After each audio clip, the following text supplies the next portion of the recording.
Hello. तो आज हम लोग प्रीवियस टर्म्स जो हमारे थे, प्रीवियस क्लास जो था उसके टर्म्स को थोड़ा कंटिन्यू करवाते हैं और कुछ लास्ट कंक्लूडिंग टर्म को लेके ये क्लास को एंड करने की कोशिश करेंगे। आप बोलोगे सर सबसे पहले हम लोगों ने क्या पढ़ा था? तो हम लोगों ने इसके प्रीवियस क्लास में जो एक रिलेशन पढ़ा था वो रिलेशन था delta G equal to delta H minus T delta H. समझिए ना, इस टर्म का इंपॉर्टेंस बता दो। इसमें delta G free energy change था, इसमें डेल्टा एच एंथैल्पी चेंज है, इसमें टी टेम्परेचर है और इसमें डेल्टा एस एंट्रोपी चेंज है। एक्चुअली इस फॉर्मूले के रिलेटेड जो न्यूमेरिकल्स आपको पूछे जाएंगे उसमें the value of delta G we have to find out as the value of delta H, delta S and T is given. तो इस प्रकार से वैल्यू पुट करवा के value of delta S, delta H and delta G should have the same unit. जब condition equilibrium आएगी equilibrium, तो इस वक्त डेल्टा जी की वैल्यू 0 होती है और डेल्टा की वैल्यू 0 जब रहेगी तो आप बोलोगे sir delta H equal to T delta S होगा। और delta H equal to T delta S मतलब T equal to delta H upon delta S. तो अभी इक्विलिब्रियम टेम्परेचर अगर आपको निकालना है, इक्विलिब्रियम टेम्परेचर, तो इक्विलिब्रियम कंडीशन में ये काम करें कि डेल्टा जी इक्वल टू 0 होगा। डेल्टा जी की वैल्यू 0 अगर रहती है तो फिर उस वक्त इक्विलिब्रियम टेम्परेचर मिलेगा। फिर बोलेगा सर ये टेम्परेचर इक्विलिब्रियम टेम्परेचर में क्या फर्क है? तो ये टेम्परेचर है of the reactions and we have to find out the temperature at which the reaction is carried out. तो यूज करो, पर इक्विलिब्रियम टेम्परेचर क्या होगा उससे कुछ प्रेडिक्शंस करवाने हो तो दैट इज मस्ट। तो ये सभी बातों के बाद हम लोगों ने इसके बारे में जो कुछ पढ़ा था वो कुछ अजीब था, वो पार्ट था। जनरली मैंने बताया था कि we just use to predict the spontaneity of reaction by using the value of delta G. Delta G की वैल्यू यूज करवा के हम लोग स्पॉन्टेनिटी को प्रेडिक्ट करवा सकते हैं। डेल्टा जी की वैल्यू निगेटिव हो, डेल्टा जी की वैल्यू पॉजिटिव हो और डेल्टा जी की वैल्यू 0 हो। डेल्टा जी की वैल्यू निगेटिव, पॉजिटिव और 0 की बात अगर करें तो डेल्टा जी की वैल्यू जब निगेटिव होती है तो क्या होगा? आपकी रिएक्शन स्पॉन्टेनियस है। स्पॉन्टेनियस रिएक्शन के लिए क्या होता है? उसके लिए हमारे पास जो टर्म है उस टर्म को इतना क्लियर करो कि बहुत ज़्यादा इरिटेट नहीं होना चाहिए। Delta H minus T delta S equal to delta G. अब सादी सी बात है, अगर आपका delta G value, delta H value negative है और टी डेल्टा एस में डेल्टा एस की तो पॉजिटिव रहेगा, डेल्टा एस वैल्यू आप बोलोगे पॉजिटिव है, दोनों फेवरेबल कंडीशन है। आपकी डेल्टा जी की वैल्यू निगेटिव, इतना सही, ये भी फेवरेबल है, ये भी फेवरेबल है। जब स्पॉन्टेनिटी की दोनों फेवरेबल कंडीशन आ जाती है तो आपकी delta G value always negative at any temperature. ये वैल्यू पॉजिटिव है और ये वैल्यू नेगेटिव है। देखो ये अनफेवरेबल कंडीशन फॉर स्पॉन्टेनिटी है क्योंकि एंडोथर्मिक रिएक्शन है और डिसऑर्डर आ रही, सिस्टम स्टेबिलिटी में जा रही है। आपकी रिएक्शन नॉन स्पॉन्टेनियस है एनी टेम्परेचर। लेकिन फिर मैंने आपको बताया था कि जब आपकी डेल्टा एच की वैल्यू निगेटिव है लेकिन डेल्टा एस की वैल्यू पॉजिटिव होना चाहिए, वो निगेटिव है। अब क्या होगा? अब क्या होगा वाली बात होगी। तो आप बोलोगे दो चीजें होगी। एक, ऐसे कंडीशन में डेल्टा जी का वैल्यू निगेटिव आ सकता है, टेम्परेचर लो हो, लो टेम्परेचर। रिवाइज करो एक बार बिना इक्वेशन। अगर आप बोलोगे सर डेल्टा एच की वैल्यू निगेटिव है, डेल्टा एस की वैल्यू निगेटिव है, लेकिन अभी मेरी रिएक्शन नॉन स्पॉन्टेनियस हो रही, क्योंकि सर सादी सी बात है, at high temperature. Temperature high है तो फिर ये वैल्यू कौन सी है? That is said to be negative है और ये वैल्यू निगेटिव है और टेम्परेचर अगर हाई है तो मेरी रिएक्शन नॉन स्पॉन्टेनियस हो सकती है। बोले सर ऐसे कैसे? आपको पता है एंडोथर्मिक रिएक्शन की exothermic reaction always favour high temperature की low temperature, exothermic reaction always favour low temperature. Low temperature अगर है तो अगर आपकी रिएक्शन में डिसऑर्डर, रिएक्टेंट में डिसऑर्डर नहीं भी है, ऑर्डर में जा रही है, वो स्टेबल होते जा रहे हैं, तो भी आपकी रिएक्शन स्पॉन्टेनियस हो सकती है। Temperature exothermic reaction always favour low temperature. तो इस प्रकार की कंडीशन जो है हम लोगों ने पढ़े थे, इसको एक बार पढ़े, डाउट्स है तो लिखे, समझे, इरिटेट ना है, मैं समझाने की कोशिश करूंगा। जनरली आप लोग सर सभी टर्म्स आपके पास है तो आप वर्कआउट करें। जनरली न्यूमेरिकल रिलेटेड जो होते हैं उसको पढ़ने की कोशिश करें, न्यूमेरिकल सॉल्व करें और सॉल्व न्यूमेरिकल करके थोड़ा सा पार्ट मुझे जो दिखाई दिया एक बार देखो, थोड़ी सी स्ट्रेंथ ना कम हो स्टूडेंट्स। क्या हो रहा ना, पहले जो था तो पहले थोड़ा सा ज़्यादा थी, अभी लगता है कि चलो हो जाएगा, करेंगे ना कल, हो जाएगा ना परसों। इससे क्या होगा ना, एक बार मिथाज अगर हो गए तो डर मुझे ज़्यादा लगता है आपसे, और एक बार पकड़ ढीली होगी ना तो फिर लगेगा जाना ना, छोड़ दो, करेंगे सर अगले साल करेंगे। देखो इसमें क्या मतलब है। तो इसी तरीके से मैं बोलता हूँ एक बार देखो कि आप अपनी स्ट्रेंथ को देखो रखो। दोस्तों के साथ अगर आप बोलते हो तो दोस्तों के साथ भी थोड़ा सा उसका भी हौसला जगाओ। कंडीशन ऐसी होगी कि वो भी करेगा, आप भी करेंगे, मेरा भी फायदा होगा, क्योंकि आप जब करते दिख रहे हैं ना तो मुझे हौसला मेरा बढ़ रहा है।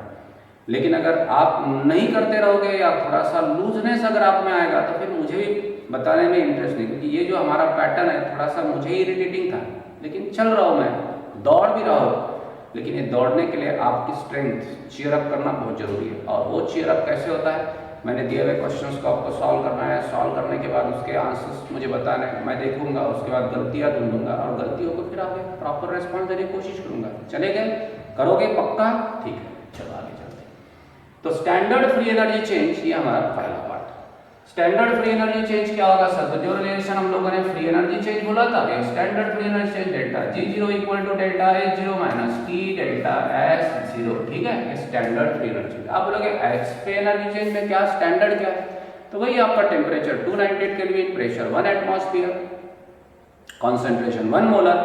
अब ऐसे केसेस में क्या बोलोगे? That is called as standard free energy change. Generally हम लोग निकाल सकते हैं। एक छोटी सी बात बता दूं, enthalpy of the element in its natural state is taken as 0. वैसे free energy change of the element in its natural state is equal to 0। थोड़ा ध्यान रखना, इस प्रकार कुछ टर्म्स है जब आप यूज करोगे तो अभी कभी कभी ऐसे होगा कि सर कभी कभी फ्री एनर्जी चेंज निकालो, ऐसे फार्मूला आएगा, तो free energy change equal to G20 minus G10, ठीक है। Standard free energy of product minus standard free energy of reactant is equal to product minus reaction. किसी रिएक्शन में कभी कभी कैसे होता है ना, आपको पूछा जाता है free energy change of the reaction बताओ, उसमें क्या होगा? रिएक्टेंट का फ्री एनर्जी चेंज और प्रोडक्ट का फ्री एनर्जी चेंज दिया, तो प्रोडक्ट का free energy change minus reactant का करोगे तो फिर आपको ये मिलेगा, जैसे कि आप लिखते थे ना इसके पहले delta H equal to summation of HP minus summation of HR। वैसे ही अगर आप बोलोगे सर जब आपको फ्री एनर्जी चेंज निकालनी और डायरेक्ट फ्री एनर्जी किसी की दी है रिएक्टेंट और प्रोडक्ट की, तो आप इस फॉर्मूले से, ऐसे छोटे मोटे फॉर्मूले बहुत सारे। तो अब थोड़ा सा आगे चलने की कोशिश करते हैं। और रिलेशन हमारे पास है, relation between standard free energy change of reactant and equilibrium constant. ये रिलेशन हम लोग रेगुलर बोर्ड में भी पढ़ चुके हैं, आपने सुना होगा, delta G equal to delta G0 plus RT log of Q। ये RT क्या है sir? Equilibrium constant, not sir, that is से gas constant, T temperature, Q reaction quotient. Quotient क्या होता है sir? Quotient Q equal to concentration of product upon concentration of reactant, पता है ना। जैसे कि हमारे पास रिएक्शन है A plus B gas converted to C plus D, मैंने Q अगर बोला तो आप लिखोगे Q concentration of C concentration of D divide by concentration of A concentration of B। हर एक रिएक्शन के हजारों इक्विलिब्रियम कांस्टेंट है, तो आपके रिएक्शन में हजारों कोशेंट जरूर रहेंगे। अब आप बोलोगे सर जब कोशेंट की वैल्यू बहुत सारी रहेगी for a single reaction, but जब आपकी रिएक्शन इक्विलिब्रियम कंडीशन में आएगी, at equilibrium what we can say, at equilibrium Q equal to K, उस K को आप बोलोगे इक्विलिब्रियम कांस्टेंट, ठीक है ना रे। अगर आप बोलोगे sir concentration of product upon concentration of reactant, लेकिन रिएक्शन में अगर रिएक्टेंट और प्रोडक्ट गैसीय स्टेट में हो तो फिर प्रेशर अपॉन प्रेशर लेंगे, तो आपको पता है, ठीक है, चलो अच्छी बात है। तो at equilibrium Q equal to K and that is said to be equilibrium constant. हर रिएक्शन का एक इक्विलिब्रियम कांस्टेंट रहेगा एट पर्टिकुलर कंडीशन, ठीक है। उसके बाद नेक्स्ट कंडीशन डेल्टा G की वैल्यू क्या रहेगी रे? 0 रहेगी, पता है ना। डेल्टा G की वैल्यू 0 कर देते हैं for the equation number 1 from equation 1। मैं आगे थोड़ा लिखूं, फ्रॉम इक्वेशन 1, इक्वेशन 1 से क्या होगा sir? Delta G equal to 0 हो गया, 0 equal to delta G0 plus RT log of K होगा। समझ गया ना मैंने क्या किया? तो Q के जगह K होगा, डेल्टा G की वैल्यू 0 हो जाएगी। उसके बाद अगर कोई मुझे पूछे कि सर इस एक्सप्रेशन में जो आप लिख रहे हैं उसमें बेस क्या होता है लॉग का? E बेस होता है, ध्यान रखना, एक्सपोनेंशियल बेस। तो आगे इस इक्वेशन से ये कंटिन्यू करें, इक्विलिब्रियम कंडीशन में डेल्टा G की वैल्यू क्या होगी? 0 होगी, और डेल्टा G की वैल्यू अगर 0 होती है तो फिर आप बोलोगे sir what we can say, the equation is written like this. लिख दिया। ये लिखने के बाद आपके पास delta G0 equal to minus RT log of K मिलेगा। अगर आप अपने प्रॉब्लम को सॉल्व करना चाहते हो तो बेस 10 अगर ले रहे हैं यूजिंग लॉग बुक, अगर आप ये सब कुछ काम कर सकते हो तो फिर क्या होगा? 2.303 RT log of K, equilibrium constant है, ठीक है, delta G0। This is said to be the expression which gives the relation between delta G zero that is called as standard free energy change at equilibrium constant. अब इसमें equilibrium constant की value दी है, अब delta G zero निकाल सकते हैं। अगर आप बोलोगे सर डेल्टा जी की वैल्यू, आर की वैल्यू, टी की वैल्यू, तो इक्विलिब्रियम कांस्टेंट रिएक्शन का बता सकते हैं। तो ये फॉर्मूला उस प्रकार से एक्चुअली सॉल्व करना है। आप बोलोगे सर थोड़ा सॉल्व करके दिखाए, तो सॉल्व मतलब जनरली जो प्रॉब्लम्स हम लोग यूज करेंगे, क्योंकि how specific reaction is given, the value of delta G zero is given, R and T is given. आप बोलोगे वैसे नहीं दिया था, डेल्टा जी जीरो दिया ही नहीं था सर, तो फिर ठीक है, G2 minus G1 enthalpy free energy change of reactant and product is given. तो प्रोडक्ट के फ्री एनर्जी चेंज और रिएक्टेंट का फ्री एनर्जी चेंज अगर निकाल रहे, free energy of product minus free energy of reactant, R और T दिया है, इक्विलिब्रियम कांस्टेंट निकालो, थोड़े लॉग के टर्म्स में आएंगे, लॉग निकालना है, एंटी लॉग निकालना पड़ेगा। तो ये सब बोलेगा सर बोर होता है सर, हाँ बोर होगा बेटा, कुछ मिलने के लिए, पाने के लिए खोना तो पड़ेगा, कुछ करना पड़ेगा। एक बार स्ट्रेंथ आ गई ना तो जम जाता, और कर रहे आप, बहुत अच्छी बात है, इसलिए तो मैं दौड़ रहा हूँ। यहाँ तक ठीक है, कोई डाउट नहीं है, जम रहे। तो ये आने के बाद this is said to be the expression for free energy change. अब एक एक एक्सप्रेशन आप नोट डाउन करके रखें, बोले ठीक है ना, कोई प्रॉब्लम नहीं। क्या रिलेशन आया था, delta G zero equal to minus 2.303 R T log of बोलो के एट इक्विलिब्रियम। एक रिलेशन था delta G zero equal to delta H minus T delta S, ठीक है। एक रिलेशन था एट इक्विलिब्रियम, क्या क्या निकाला था, T equal to delta G zero divide by delta H upon delta S, ठीक है। इक्विलिब्रियम टेम्परेचर तो ये सभी रिलेशन आप वर्कआउट करें, क्योंकि ये सभी काम के। फिर हमारे पास एक रिलेशन है, relation between delta G zero and EMF of cell. Basically मैं इतना बता दूं कि ये रिलेशन हम लोग यूज करेंगे delta G equal to minus n F E. अब आप बोलोगे सर ये क्या होता है, ई सेल। अगर आपको free energy change for cell electrochemistry में रिलेशन आएगा, तो आप बोलोगे free energy change for the reaction, मतलब आपका सेल जब वर्क करता है तो कितनी अवेलेबल एनर्जी हम लोगों को मिलेगी फॉर डूइंग वर्क, बराबर है ना। हम लोग मैनिपुलेशन करेंगे तो आपको बहुत ज्यादा वैल्यू मिलती है, लेकिन बैकअप कितना मिलेगा बैटरी का, कितनी एनर्जी फ्री एनर्जी होगी, कितना लॉसेस होगा, तो ये सब निकालने के लिए फार्मूला होता है। इसमें n is number of electrons involve in that chemical reaction. हम लोग इलेक्ट्रोकेमिस्ट्री में देखेंगे कि जब नेट सेल रिएक्शन लिखेंगे तो उसमें नंबर ऑफ इलेक्ट्रॉन इन्वॉल्व है इससे। F इज फैराडेज कांस्टेंट है, 96500 ऐसी उसकी वैल्यू होती है। और E cell is said to be EMF of the cell, जैसे आपका ड्राई सेल होता है ना, उसकी 1.5 वैल्यू होती है, 1.5 यहाँ डाले, उसके बाद 9.96500, उसके बाद n की वैल्यू दैट रिएक्शन सभी करके आपको डेल्टा जी वैल्यू मिलेगी। तो सेल कितनी एनर्जी देगा, उसकी लाइफ क्या होगी, सब निकालने के लिए अच्छा रहेगा। तो फार्मूला थोड़ा संभाल के रखे, काम करेगा। या तो अगर आपको पूछा कैसे निकालोगे तो फार्मूला ऐड करना, और निकालना होगा तो निकालेंगे, और नहीं आया तो फिर अपन तो सॉल्व करेंगे। थर्ड लॉ ऑफ थर्मोडायनेमिक्स एक नेक्स्ट टर्म है। अभी हम लोगों ने जीरोथ लॉ पढ़ा, law of thermometer, first law पढ़ा, law of conservation of energy.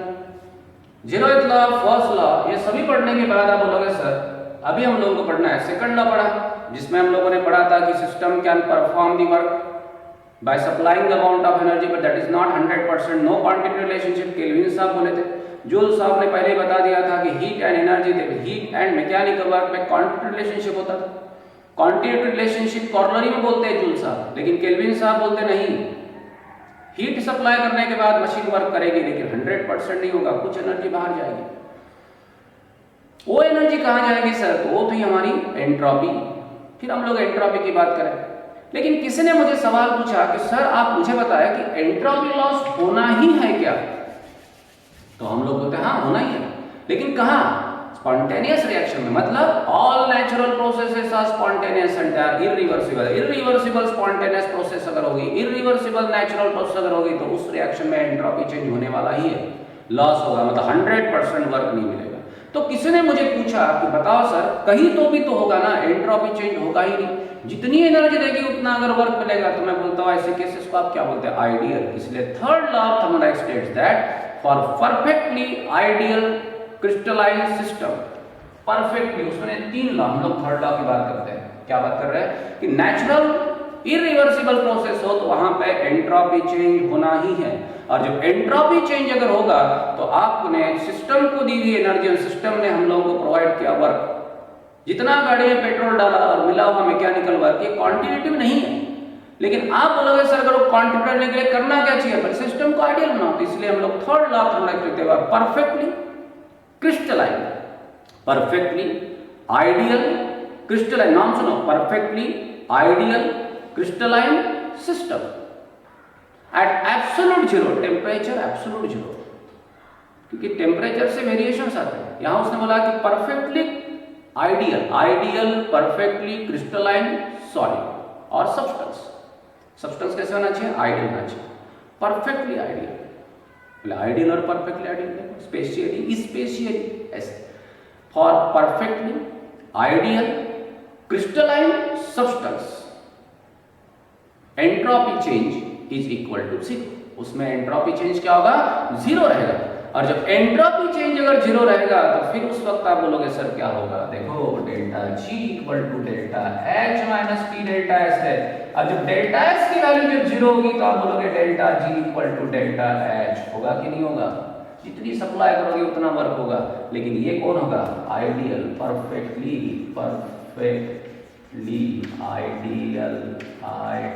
Ideal crystalline substance. Amorphous नहीं रहेगा, क्रिस्टलाइन रहेगा। क्रिस्टल मतलब दिखने में क्रिस्टल कैसा नहीं, वो भी परफेक्ट क्रिस्टल, ग्लासी सब्सटेंस हो गए, आइसोटोप से बने हुए मटेरियल हो गए, परफेक्ट नहीं बोलोगे, परफेक्ट आइडियल। ये बातें ना हम लोग क्रिस्टलाइन सॉलिड एमॉर्फस सॉलिड की बात जब सॉलिड स्टेट में करेंगे ना तब बोलेंगे। लेकिन जनरल आखिरी हम लोग यही बोलेंगे कि general solids are real solids not ideal solid. Ideal case होगी तो कितने लग रहे हैं आइडियल केसेस? तो आइडियल केसेस में एंट्रोपी चेंज क्या होता है? 0 होता है। ये हमारा थर्ड लॉ था इसका।